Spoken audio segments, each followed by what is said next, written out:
بلکہ 99 نفسا، آپ صلی اللہ علیہ وسلم نے فرمایا پچھلی امتوں میں ایک شخص نے 99 قتل کی.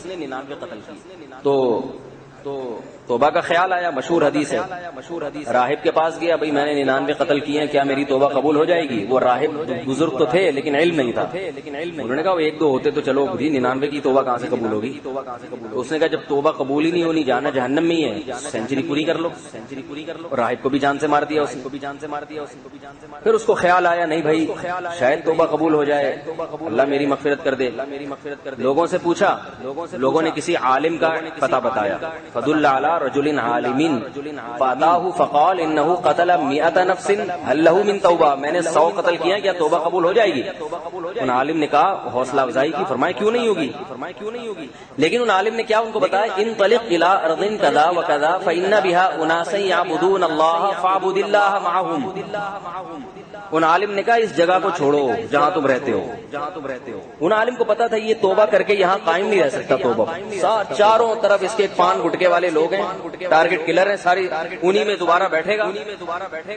بھائی انہی سے تو سیکھا ہے نا، سیاسی لوگوں سے پیسے لے لے کے انسانوں کو قتل کرنا سیکھے. جب ادھر ہی بیٹھے گا تھوڑے دن میں جب بے روزگار ہوگا تو اسے پتا ہے کہ بھائی ایک بندہ مارنے پہ اتنے ملتے ہیں، جب بھوک ستائے گی تو پھر بندہ مار دے گا، پھر توبہ کرے گا. تو 2-4 دفعہ جب ایسے توبہ توڑے گا تو مایوس ہو کے بولے گا بھائی میرا کام توبہ کرنا نہیں، قتل میں لگ جائے گا ہمیشہ کے لیے.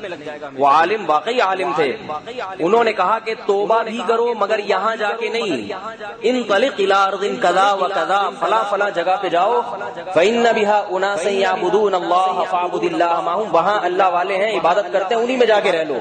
ولا ترجع الى ارضك، دوبارہ کبھی لوٹ کے اس زمین پر واپس نہ آنا.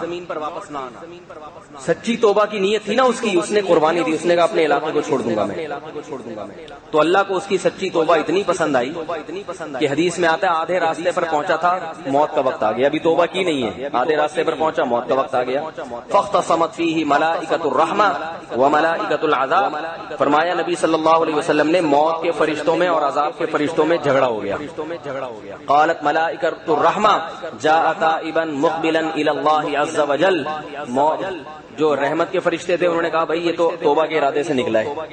جو عذاب کے فرشتے تھے انہوں نے کہا انہ لم یعمل خیرا قط، اس کے نامہ اعمال میں ایک نیکی بھی نہیں ہے، قتل سے بھرا ہوا ہے اس کا اعمال نامہ، ایک نیکی بھی نہیں ہے، کبھی اس نے اللہ کا نام نہیں لیا. تو ایسا آدمی جنت میں کیسے چلا جائے؟ بھائی کچھ تو ہونا اس کے پلے میں، ابھی تو توبہ بھی نہیں کی ہے، کوئی نیکی ہے ہی نہیں. تو یہ کیسا آدمی ہے کہ گناہوں کے انبار لے کر آئے اور جائے جنت میں؟ یہ نہیں ہو سکتا.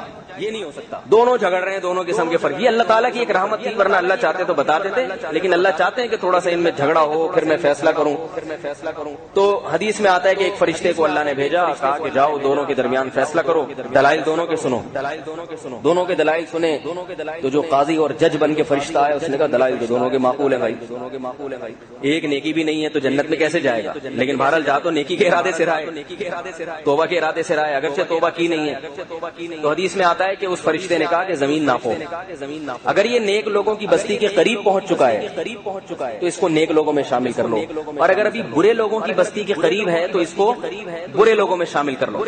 نبی صلی اللہ علیہ وسلم نے فرمایا حقیقت میں وہ برے لوگوں کے قریب تھا، لیکن اللہ نے زمین کو حکم دیا کہ تو جو ہے نا کھل کے لمبی ہو جا، اور نیک لوگوں کی طرف جو زمین تھی اس کو کہا کہ تو سمٹ کے چھوٹی ہو جا. ادھر سے زمین نے گھسیٹ کے اس کو ادھر کیا نیک لوگوں کے قریب، اس کی میت کو، اور ادھر والی زمین لمبی ہو گئی.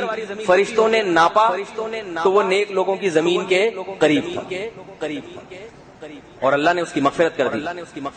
تو وہ جو فرشتے کہہ رہے تھے نا نیکی کی نہیں ہے اس نے تو جنت میں کیسے جائے گا، تو وہ فرشتوں کے حساب سے تو نہیں کی مگر اللہ کے حساب سے اس نے نیکی کر لی. کیوں کی؟ اس لیے کہ جب توبہ کی نیت کر لی، اور نیت بھی ایسی نہیں کہ ہماری طرح کی توبہ بس توبہ استغفار، باقاعدہ جو عالم نے اس کو ہدایات دی تھی ان ہدایات پہ عمل کیا. آج جو لوگ کہتے ہیں نا ہم توبہ کرتے ہیں قائم ہی نہیں رہتے، بھائی تم توبہ کرتے ہی نہیں ہو. انٹرنیٹ پر بےہودہ فلمیں دیکھنے کی عادت ہے، توبہ کی کر لی لیکن وہی انٹرنیٹ ادھر ہی رکھا ہوا ہے، وہی ساری چیزیں ادھر ہی رکھی ہوئی ہیں، پورا ماحول ویسے کا ویسے ہی ہے. پھر دوبارہ شیطان آپ کو اکسائے گا اس گناہ پر. آپ نے اگر توبہ کی ہے تو وہاں سے کمپیوٹر نکال کیوں نہیں دیتے، یا ایسی جگہ پہ لا کے کیوں نہیں رکھتے جہاں تنہائی نہ ہو. توبہ کی نیت ہی نہیں ہوتی. توبہ کر لی ہیروئن سے، چرس سے، بیٹھتا پھر بھی چرسیوں میں ہی ہے، جا کے ہیروئنچیوں میں، سلام دعا انہی سے ہے. پھر پڑیا تو دیکھ کے تو پھر تو ڈرال تو ٹپکے گی نا بھائی. جب پڑیا نظر آئے گی کسی کی جیب سے تو تھوڑے دن تو توبہ پر قائم رہے گا، اس کے بعد کہے گا وہ مولوی صاحب کی باتوں میں وہ مزہ تھوڑی ہے جو پڑیا میں تھا. ہر وقت انسان پر اللہ کا خوف نہیں رہتا، ہر وقت ایک جیسی کیفیت نہیں رہتی.